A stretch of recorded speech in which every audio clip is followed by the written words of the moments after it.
So today is the fourth class of photoelasticity. Today we will discuss about the effects of plane polariscope and a circular polariscope. Okay. So first we study about the effect of stressed model in a plane polariscope. We consider the dark field setup. Similarly, bright field setup will be considered, but we only discuss about the dark field setup. See this diagram. Okay, you can see this is the source of any light vector or light source where the light is emerges. So whatever the light which travels through this line, okay, you can see the direction of light, the arrow mark which shows the light is traveling here, and you can see this is the first whatever the lens which enters the first, it is called as a polarizer. So polarizer, it is nothing but it is the element, optical element which used to polarize the light. Okay, so the axis of this polarizer is vertical. So we consider vertical axis for this polarizer for the first case. So next, when this light enters this whatever the polarizer, it converts. In here there is a changes which is going to happen in the polarizer. So that changes, you can see the light is converted into a E is equal to A cos omega t, means the light is going to be changes to A cos omega t, where E is represent the light equation and A is the amplitude of light, cos omega t is the angular frequency with respect to time, which we are going to give here. So when this light coming out of this polarizer, it will be in this form, and it next move on to the model. Okay, this is the model which we are considering in here. This model is stressed model, means when you apply the load for this model, it will be a stressed model, and this model behaves as a birefringent model, means it will give the double refraction. So you can see there are two rays, the one ray which is coming out of the polarizer is split into a two rays. One is E1E and another one is E2E. There are the two rays which is going to be split, and it is making some angle with the line of propagation, that is theta. So E1E and E2E lines are coinciding with the principal stresses sigma 1 and sigma 2 axis. Okay, so this E1 is fast moving axis, E2 is slow moving axis. So this is the fast moving axis and this is the slow moving axis, and so this type whatever the variation is going to take place in the model. Okay, so this E1 and E2 are also having some equations, we will discuss later regarding those equations. Next, this light is going to be coming out of this model, and it is in the when it enters the analyzer, it is in the form of two rays, that is E1 L and E2L. Okay, this L represents leaving. Okay, E1L and E2L. So this E1L and E2L is also going to make the inclination with the perpendicular line of propagation. It is not shown clearly in here. So it is perpendicular to that whatever the line of propagation. So that type you are going to get the E1L and E2L. So this is the view. This E1L and E2L is the view which you are going to get from the analyzer. This is the analyzer lens. We are going to get the view. So in the last class which I have shared on video, they are clearly showing how the model is giving the patterns. Okay, some dark field patterns, some bright field patterns are going to be appears in the circular model. The similar way, how it's going to generated, it's because of this type of splitting of light. Okay, so like that the light is going to be emerges out of the, actually there is a cancellation is going to take place since this analyzer is perpendicular to the polarizer. So this analyzer is going to cancel out the whatever the light vectors coming from the polarizer, and it will make the dark field creation. But when this model is inserted in between this polarizer and analyzer, so that makes some inclination of light that may create some bright patterns or dark patterns. So that will be viewed from the end. Okay, this is the effect. We will clearly discuss one by one in here. Okay, in here consider a dark field setup for a plane polariscope when the polarizer and analyzer are perpendicular to each other.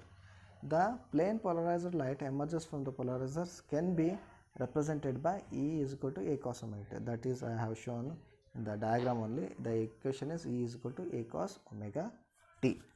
This light vector, when on entering two-dimensional stressed model, means it is coming out of the polarizer. When it enters the stressed model, will be decomposed into two vectors. It will be converted into two vectors along the two principal directions, along sigma 1 and slow axis sigma 2.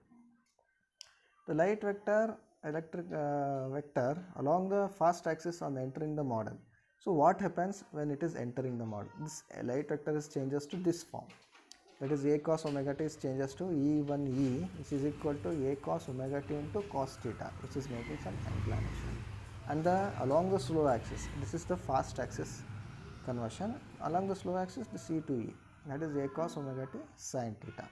Okay, where theta is the angle between the axis of polarizer and maximum principal stress sigma 1, and subscript E stands for entering. This E, which is shown in here, this will be a entering, means the light is entering the model.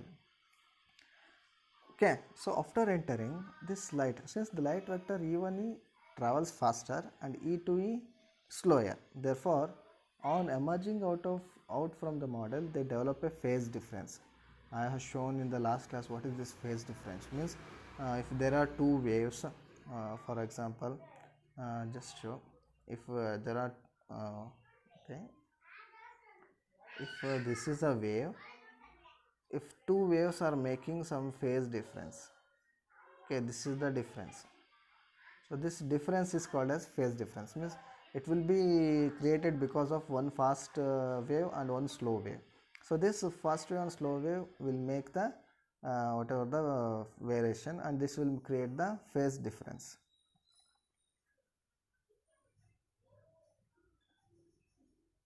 Okay, so phase difference, hence the light vector leaving along the fast axis of the model E1 L and the falling onto the analyzer become, means the light vector which is coming E1 E is converted into E1L. So this E1L is taken as A cos omega t delta of the phase difference. Okay, this delta is going to be added since it is making phase with the E2E, so cos theta.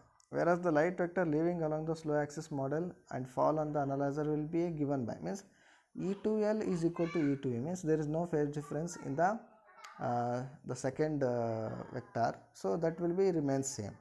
Okay, the first vector, that is it will changes because of the phase difference, but second vector it will be remain same, that is E2L is equal to E2E, that is equal to A cos omega t and sin theta. Okay, next we move on to the final equation. Since the axis of the analyzer is oriented at a right angle to that of the polarizer, the light vector transmitted through the analyzer is, so now we have to find the light vector, total light vector, what happens. So that is taken as ET, that transmitted light vector is ET, which is equal to E1L sin theta minus of E2L cos theta. Okay, so that is the thing you have to consider in here. You know the E1L equation and E2L equation in the earlier slide. You have to substitute that. Okay, E1L is equal to A cos omega t plus delta cos theta, okay, into sin theta. Similarly, E2L is equal to A cos omega t sin theta cos theta. So like that, this equation you are going to make. So you will simplify this equation. So you will take out the A cos theta and sin theta outside. What happens, you will take cos omega t plus delta minus of cos omega t. Okay, so now you have to simplify this term. Okay, complete, you have to simplify to a complete term. This will be simplified in this form, that is A cos theta and A sin theta become A sin 2 theta, and this cos omega t plus delta minus cos omega t will become sin omega t plus delta by 2 sin delta by 2. So this form it will be reached. So next you have to find out the intensity of the light is proportional to the square of the amplitude ET. So you have to write the intensity of light. So intensity of light is proportional to the square of the ET. So you have to square the whatever the value you are going to get here. You have to square all these things. So everything is A square sin square 2 theta sin square omega t plus delta by 2 sin square delta by 2. So this whatever the proportionality limit, that is maximum transmitted light intensity, we can write I is equal to I naught sin square 2 theta sin square omega t plus delta by 2 sin square delta by 2. So like that you are going to get the intensity equation. This is the final equation for this, whatever the effect of stressed model in a plane polariscope. This is the intensity in the bright field setup. So the I naught, which is equal to the maximum transmitted light intensity. So I naught is equal to maximum transmitted light intensity. There are three conditions you are going to get in here. One is phase condition. If 2 theta is equal to some value, okay, is 2 theta is equal to some value, then the complete the equation will be equal to intensity of factor. It can be taken as consideration for the, if you make this intensity is equal to 0, there are three conditions. One is, if you make this 2 theta is equal to 0, then the complete equation is equal to 0. If you can consider the frequency method, if you consider this omega t value, this complete term is equal to 0, then complete equation is going to be 0. And phase difference delta by 2, you can take the phase difference. If this term is equal to 0, the complete equation is 0. Why? Means if you want to make this intensity is 0, means there is no light intensity coming out of the whatever that means. Why we are considering, if you want to take a black pattern, black fringe, you have to minus the light intensity. So that light intensity can be achieved by adjusting some angle, that may be a 2 theta, or adjusting this frequency, that may be the light you can adjust it with the light vector, and phase difference. This is also adjusted by the rotation of the this whatever the analyzer and polarizer. So like that it's going to be achieved in this equation. Okay, so this is all about the plane polariscope. So next we move on to the circular polariscope.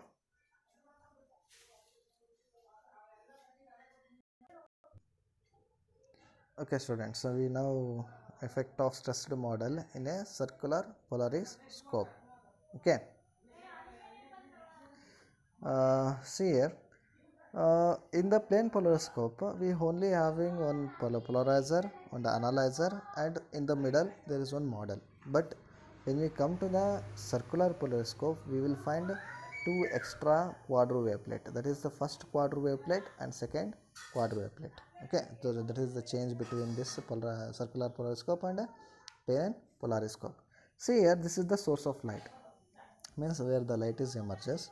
This is the polarizer, which is perpendicular in direction.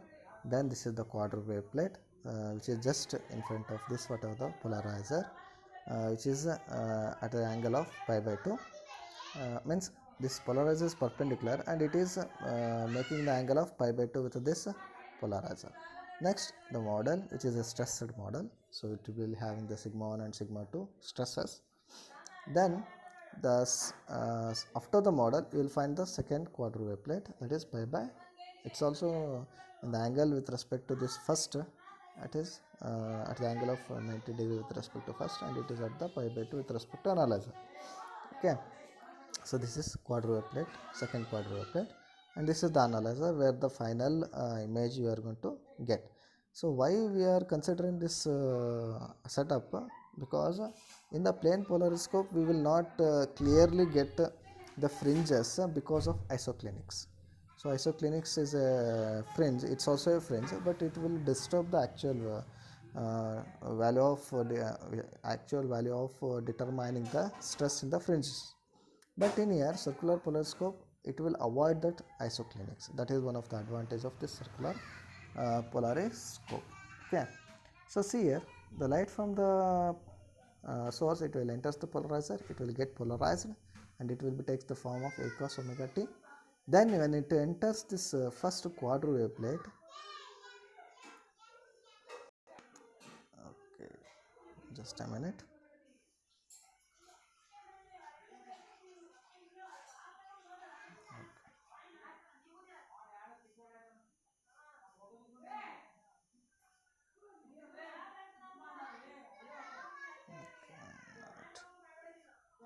Okay. See here, when it enters this quadro wavelet, the light is going to be splitted into two parts, that is E1E and E2E.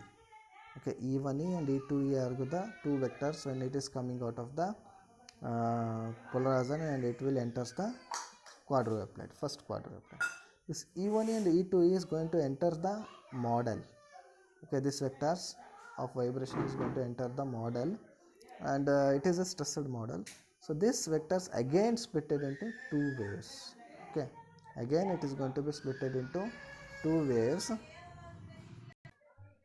Okay, when it enters this stressed model, it again get splitted into two vectors. When E1 is converted into E1L and E2L, and it again when it going to leave this whatever the model, it will be in the form of EAE and EBE. This EAE and EBE are the main vectors which are going to converges with the sigma 1 and sigma 2. So sigma 1 is the fast axis, sigma 2 is the slow axis. Then this light vectors are going to enter the next quadruplet plate, that is second quadruplet plate, and it again splitted into two vectors. This EAE and E2E is converted into EAL and EBL, and next it is again splitted into E3E and E4E. It will be making some inclination with the EAL and EBL, and it will be coming out of this whatever the second quadruplet plate.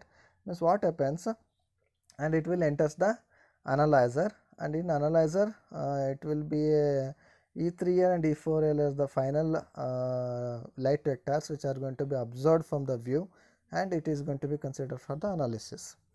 So in what happens, the first the plane polariscope polarize the light in plane polarized, but this quadruplet it will convert it into a circular polarization. The circular polarized light is going to fall on the model, and it will be again moving to the quadruplet. This quadruplet again changes that circular polarized light into a plane polarized light, and it will fall on the analyzer. Okay, like that this process is going to take place. The same thing, there are the equations. First, what happens when the light coming out of the polarizer, it is in the form of A is equal to A cos omega t. The component of light vector on entering the quadruplet plate, first quadruplet plate, it will be converted into E1E and E2E. So this is in the form of A cos omega t cos pi by 4, A cos omega t sin pi by 4. So you can write the cos pi by 4 in the form of 1 by root 2, and you can have the form as A by root 2 cos omega t and A by root 2 cos omega t for E1E and E2E. So next, the light, the first quadrant produces a phase difference of pi by 2 and converts the plane polarized light into a circular polarized light. The component of light vector on leaving the first quadrant plate become E1L A by root 2 cos omega t plus pi by 2, means this is the phase difference pi by 2. So that phase difference is going to be considered for the when it is leaving the first quadruplet plate. So it will be in the form of minus A by root 2 sin omega t. Next, the another light vector is E2L. It is equal to E2. There is no phase difference. That's why the similar the same equation is remains in here, A by root 2 cos omega t. If the principal axis of the model are inclined at a theta angle with the axis of first quadruplet plate, the component of light vector along the principal axis of the model enforces R and entering R. Means what happens? This light vector when it leaves the quadruplet plate, it enters the model. It is enters the model in the form of EAE and EBE. So this EAE is equal to E1L cos theta minus E2L sin theta. Means it's a mixture. Means you have to take E1L for equation, that is minus A by root 2 sin omega t, and E2L equation, that is A by root 2 cos omega t. So if we substitute in the equation, you will get this form. And similarly in the EBE, it is E1L sin theta plus E2L cos theta. You have to substitute the same thing and you are going to get this equation. The model introduces a phase difference delta, therefore the component of light vector leaving the model and entering the second quadruplet. So now the model, after the model, when it enters the second quadruplet, before the entering it having the leaving the model, it will be in the form of EAL and EBL. Okay, so EAL is nothing but minus of a by root 2 sin omega t plus delta cos theta plus cos omega t plus delta sin theta. In that form it's going to be converted, and if you simplify this, you are going to get a by root 2 minus of a by root 2 sin omega t plus delta by plus theta. Similarly, EBL is equal to a by root 2 minus sin omega t sin theta plus cos omega t cos theta. It will be, if you simplify this, you are going to get a by root 2 cos omega t plus theta. So these are the two equations you are going to get when it's leave the model. Okay, now the second quadruplet plate is close to first quadruplet plate. Therefore, the component of light vector along the axis of second quadruplet plate become. So second quadruplet plate is going to cancel out this circular polarization, and it will make the plane polarization. And entering the quadruplet plate, it will in this form E3E EAL cos theta plus EBL sin theta, which is equal to minus of a by root 2 sin omega t plus delta theta cos theta minus cos omega t plus theta sin theta. So this is the form you are going to get in the E3E, and E4E is EBL cos theta minus EAL sin theta. So this is the form you are going to get. So the second quadruplet also produce phase difference, since it is in the some angle to the analyzer and polarizer. So it is also make some phase difference. Therefore, the component of light vector on leaving the second quadruplet entering the analyzer become E3L, it is equal to E3E, and E4L is going to be changes to this form a by root 2 cos omega t plus theta plus pi by 2 cos theta plus sin omega t plus delta plus theta plus pi by 2 sin theta. Means there is a delta is the phase difference you have to include in here. So this is the form you are going to get when you simplify this equation. So now the final equation, the resultant light vector transmitted to the crossed analyzer become Et is equal to E3L sin pi by 4 minus E4L cos pi by 4. You have to substitute the E3L and E4L values. It is equal to 1 by root 2 E3L minus E4L. Okay. So when you substitute the values, your E3L and E4L, this form is going to take place. Okay. Next, if you simplify this form, you are going to get a by 2 sin omega t plus 2 theta minus sin omega t plus delta plus 2 theta. Okay. Next, you can write this in the form of if you simplify this, a cos omega t plus 2 theta plus delta by 2 sin delta by 2. This is the Et. Next, what happens, the intensity of light is equal to I proportional to the E square. So if you have to square this whatever the terms, and you are going to get I is equal to I naught cos square omega t plus 2 theta plus delta by 2 sin square delta 2. I is equal to 0, that is extension can be obtained in two ways. Okay, so this is the main thing, I is equal to 0 means you have to make extension. So this extension should be made by effect of frequency, means if you make this term is equal to 0, means if you make this term is equal to 0, then n is equal to 0 1 2, if you substitute any value, this will be equal to 0, then what happens, the I is equal to 0, then we are going to get dark field patterns. Another thing, the phase difference, if you substitute delta by 2 is equal to some value of 0, then whatever the term is equal to, the intensity is equal to 0. So you have to make the such modifications, so that may lead to a extinction. This extinction is result in fringes. Okay, thank you students. This is all about the plane polariscope and the circular polariscope. You have to work out to understand the particular changes which are going to happen in the equations. Okay, any queries you can ask me. Okay, thank you.